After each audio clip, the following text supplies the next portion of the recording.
না হঠাৎ সামনে গিয়ে মায়ের চরণ ছুঁয়ে দেব।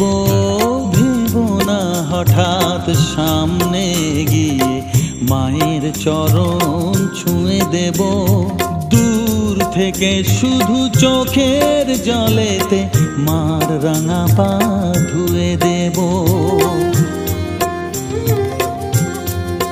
শুধু আরতি যখন করবে মার পূজা দীপ তুলে ধরবে। আরতি যখন করবে মার পূজা দীপ তুলে ধরবে। আমাকে দেখতে দিও মায়ের একটু হাসি, মায়ের একটু হাসি। আমায়